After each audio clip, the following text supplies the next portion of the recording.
But there's another prejudicial question, Mr. President. Are we going to hear this particular topic considering that the said parties involved, well, we cannot, we did not hear the President of China talking about this, but our former President is saying there's no such thing. So what are we going to hear, Mr. President? What are we going to investigate? So these are the things that we wanted to clarify on this August body.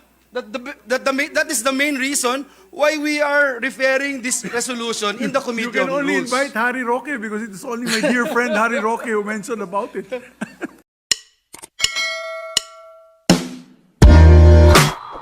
Just for the record, we amended the rules of procedure governing inquiries of in aid of legislation, Your Honor. And under Section 2, initiation of inquiry, it's very clear. It used to be, I recall, it used to be the Blue Ribbon Committee motu proprio. Actually, immediately, even not following the 3-day rule, pwede yun, di ba? Parang immediate yung investigation on its own. However, we amended and strengthened the rules of procedure and added the Section 2. So, if you wish, we can have the Committee on Rules come out with the legal and the correct and final decision on this particular issue.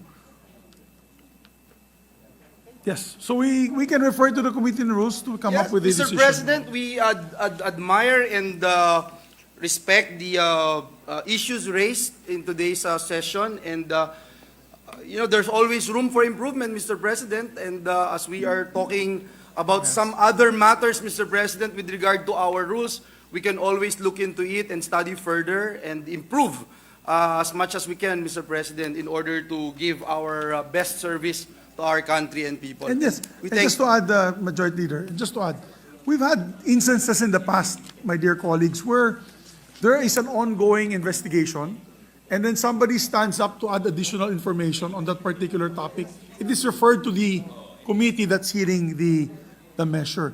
But I understand where the good lady senator is coming from, Senator Pierre Cayetano, because I know that the Blue Ribbon Committee should be involved in this, because if it is incompetence or malfeasance, misfeasance, or some neglect of duty in the government agency, particularly, in this case I can say, either the DOH, the PRC, or PhilHealth, then definitely the Blue Ribbon Committee should get involved in this particular issue. That is the reason why I believe the Majority Floor Leader had referred it muna to the Committee on Rules, because he wants to see the Majority Leader, together with Committee on Rules, will decide which is the perfect committee that will handle this investigation.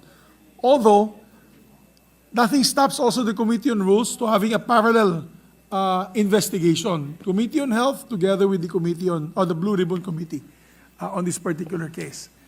Yes, So, Mr. President. Majority Leader, we leave it to your Committee Yes, on Rules. Mr. President, for the thank you. referral. And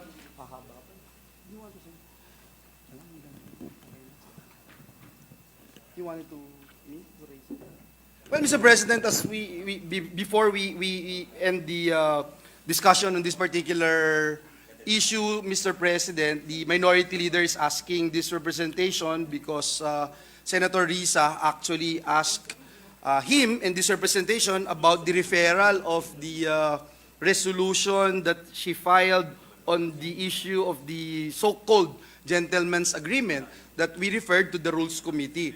Mr. President, again, we made mention, Mr. President, of the complexity of this proposed Senate resolution. At the same time, it was referred to the Committee on Rules as a matter of course to, as mentioned by our Senate President, to ascertain which standing committee actually should handle the resolution. The Committee on Rules will then look into it and will look into the appropriate jurisdiction and referral of the same to the relevant committees, because, Mr. President, you have Committee on Foreign Relations insofar as this relates to diplomatic relations of the Philippines with other countries. You have the National Defense and Security of Senator Jinggoy, because this may also have an impact on our national security. You also have the Blue Ribbon Committee of Senator Pia Cayetano on matters relating to including the investigation of malfeasance, misfeasance, and nonfeasance in office by officers and employees of the government. And possibly the Special Committee on Philippine Maritime and Admiralty Zones because this has an impact on our maritime zones too. But there's another prejudicial question, Mr. President. Are we going to hear this particular topic considering that the said parties involved, well, we cannot, we did not hear the President of China talking about this, but our former President is saying there's no such thing. So what are we going to hear, Mr. President? What are we going to investigate? So these are the things that we wanted to clarify on this August body. That is the main reason why we are referring this resolution in the Committee You can on only Rules. invite Harry Roque because it is only my dear friend Harry Roque who mentioned about it. Because, again, Mr. Everybody President, else is denying granting it. without admitting that there's indeed this so-called gentleman's agreement, Mr. President. I mean, what are we going to talk about? There's not even a shred of tissue paper, Mr. President, with regard to this so-called agreement, Mr. President. And again, I stand by my word, Mr. President, that for me, this is all a propaganda coming from the Chinese government, wanting to divide us and wanting na mag-away-away po tayo dito, Mr. President. So, that's the reason why we refer it to the Committee on Rules, Mr. President. Thank you. Yes, distinguished minority floor leaders recognized. Mr. President, ang pinag-uusapan natin ngayon is yung rules nga natin, the desire of all of us to follow our rules.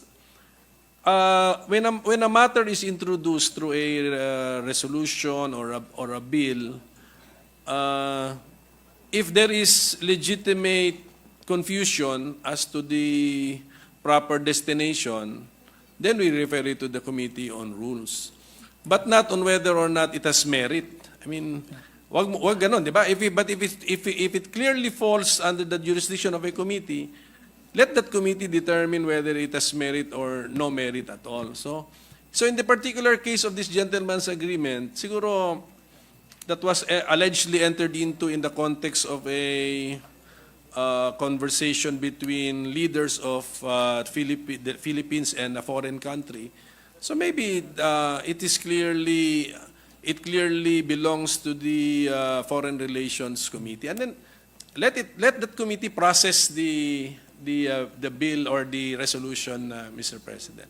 So ganun lang. That's the proposal interpreting current rules, Mr. President. So. Thank you, Mr. President. We understand where our minority leader is coming from. Mr. President, it's just that this representation had the chance to talk to several chairpersons of the different Senate committees. For example, Senator Amy Marcos of the Committee on Foreign Relations. Senator Jinggoy Estrada already made a statement before that it involves national security, Mr. President. And so, if in case we are indeed bound to tackle this particular resolution, he also wanted to be part of it, and he also wanted to take the lead. Now, Senator Francis Tolentino, who is also the chair of the Special Committee on Philippine Maritime and Admiralty Zones, also expressed his intention to, if, again, we are to tackle this resolution. He's saying no in the background. His Ah, yes yes, or no, yes. Mr. President. I thought So he was that's the nodding, he reason said why, no. Mr. President, sometimes we don't get signals, Mr. President, or we are getting wrong signals from our colleagues. So that's the reason why we Yes. place it in the Committee on Rules. And so with the indulgence of our colleagues, I hope that we can talk about this and put our acts together. But for me, again, Mr. President, I stand by my word. This is just a propaganda coming from the bullying nation na pag-away-awayin po tayo, Mr. President. Yes, thank you very much. Thank you, Mr. President. Majority With Leader. that, Mr. President, I now move that we resume consideration of Senate Bill number 2593 under Committee Report number 214. This is the bill on the new Government Procurement Act. So move, Mr. President. There being no objection, motions approved.